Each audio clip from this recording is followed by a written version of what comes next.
औज़ुबिल्लाहि मिनश्शैतानिर्रजीम बिस्मिल्लाहिर्रहमानिर्रहीम। आप सुन देख रहे हैं वजदान, मन की बात हारून रशीद के साथ। मेरा आज का मौजू है रूह की हालतें। इस पर मैं इंशाअल्लाह मुख्तसर बात करता हूँ।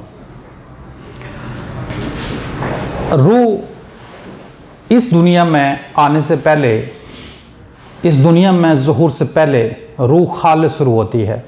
जब ये ज़ुहूर करती है तो इसकी चार हालतें होती हैं। रूह की चार हालतें होती हैं। इसकी जो आखिरी हालत है, रूह की आखिरी और मुकम्मल ज़ुहूर की हालत है, उसमें इसको नफ्स अमारा कहते हैं। मतलब रूह को जो नफ्स हासिल होता है वो अमारा होता है। मतलब इस हालत में रूह दुनिया के साथ अटैच होती है, दुनियावी मामलात करती है। ठीक है, तो इसलिए इस नफ्स को नफ्स अमारा कहते हैं। मतलब रूह को जो इस हालत में नफ्स हासिल होता है उसको नफ्स अमारा कहते हैं। मतलब ये रूह का ही नाम नफ्स अमारा होता है। और इसकी जो दूसरी हालत होती है वो नफ्स लवामा होती है। जब रूह को अपनी असली वतन की फ़िक्र पड़ती है, अपनी हकीकत की इसको फ़िक्र पड़ती है, यानी कि इसको जब फ़िक्र लाहक हो जाती है अपनी असल की, अपनी हकीकत की, अपने असली वतन की, तो जब इसको लगता है कि ये दुनिया में मगन हो गई है, ये दुनियावी जो लस्तें हैं ये इसी में फंस गई है, तो उस वक्त फिर इसको नफ्स लवामा हासिल हो जाता है। ठीक है, नफ्स लवामा जो होता है वो मुलामत करता है, इसको बुराई पे मुलामत करता है और इसको अच्छाई की तरफ लाता है, इसको अपने असली वतन की तरफ लाता है। फिर रूह लवामा के बाद जो इसको हालत हासिल होती है, जो इसको नफ्स हासिल होता है, वो नफ्स मुतमिना है। ठीक है, फिर इसको जो इत्मीनान हासिल होता है वो इसको अपने असली वतन में हासिल होता है। ये जहाँ से ये मतलब ज़ुहूर की तरफ गई थी, ये अपनी पश्तों की तरफ दाखिल हुई थी, ये उस अपने असल जगह पे आ गई। इसको अब यहाँ पे इसको नफ्स मुतमिना कहेंगे।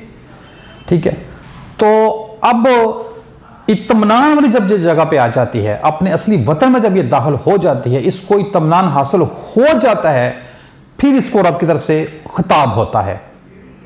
क्या खिताब होता है कि ए नफ्स मुतमिना, तो मुझसे राज़ी, मैं तुझसे राज़ी।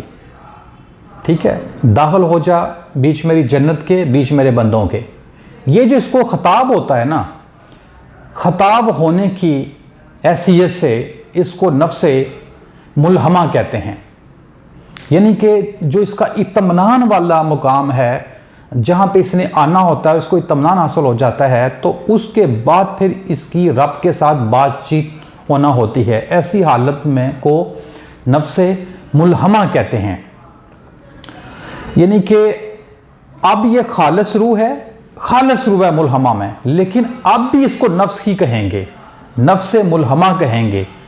जब रूह को मुल्हमा हासिल हो जाता है तो फिर इसको रब की तरफ से इस पे इल्हाम होता है, अनवरात आते हैं, इसकी बातचीत होती है। अगर रब की तरफ से बात आती है तो इधर से जाती भी है। ठीक है, इसमें मैंने एक इशारा दिया है, आप इस पर गौर कर लें।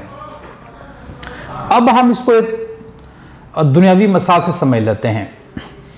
अगर कोई शख्स दुनिया में शादीशुदा ना हो, यंग हो, तो वो दुनिया में मौज मस्ती कर रहा हो, खा पी रहा हो, यानी कि दुनिया को एंजॉय कर रहा हो, दुनिया की साजिशों को एंजॉय कर रहा हो, जो कमा रहा हो खा रहा हो, जो कमा रहा हो पहन रहा हो, जो कमा रहा हो उजाड़ रहा हो, तो ऐसी हालत में आप कहेंगे कि ये नफ्स अमारा में फंसा हुआ है, ये दुनिया की लस्तों में फंसा हुआ है। अब जब उसको फिक्र हासिल हो जाए अपने घर की कि मेरा घर होना चाहिए, मेरी शादी होनी चाहिए, मेरे बच्चे होने चाहिए, मेरी को वैल्यू होनी चाहिए, या उसको कोई बंदा गाइड करे, उसकी फैमिली का बड़ा कोई दोस्त, भाई या बाप या माँ या बहन, अब उसको फिक्र लाहक हो जाएगी कि ये ठीक कह रहे हैं, जो मैं कर रहा हूँ मैं अपना वक्त ज़ाया कर रहा हूँ, मुझे अपना घर बनाना चाहिए। अब ये नफ्स लवामा है। ठीक है, अब ये घर बनाने की कोशिश करेगा, ये मेहनत करेगा। घर बनाने में जो भी रुकावटें हैं, जो यार दोस्त हैं फालतू के छोड़ देगा, जो फजूल खर्चियाँ हैं छोड़ देगा, टाइम जो ज़ाया करता था नहीं करेगा, वो काम करेगा जिससे इसको इसकी मंजिल हासिल हो जाए।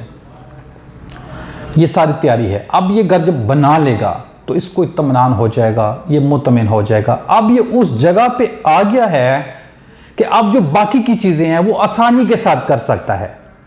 जब इसका घर नहीं था तो उस वक्त तरजीहात कुछ और थी, उस वक्त के वो मामलात कुछ और थे। जब इसने अपना घर बना लिया अब इसकी तरजीहात कुछ और हैं। अब ये कुछ बड़े लेवल की चीज़ें करेगा, मतलब अब जो चीज़ें ये करेगा वो ये आसानी के साथ कर लेगा, क्योंकि अब ये इत्मीनान जगह पे खड़ा है ना। अब इसको फिक्र नहीं है, इसको पता है कि मेरा घर है, मैं मजबूत हूँ, ठीक है। अब मतलब इसको अब आगे को गाड़ी लेनी है तो आसानी से ले लेगा, कोई बिजनेस करना है आसानी से कर लेगा, कोई रिश्ता करना तो आसानी से कर लेगा, कुछ भी करना तो ये आसानी से कर लेगा। घर बनाने के बाद, घर जब बना लेगा इसको इत्मीनान हासिल हो जाएगा, उसके बाद ये बाकी की चीज़ें करेगा। तो इसी तरह रूह जब अपने असली वतन में, अपने असली घर में दाखिल हो जाती है तो ये नफ्स मुतमिना कहलाती है, ठीक है। अब भी नफ्स है लेकिन ये मुतमिना नफ्स है, यानी कि अब जो रूह को हासिल है वो नफ्स है लेकिन वो मुतमिना है, ठीक है।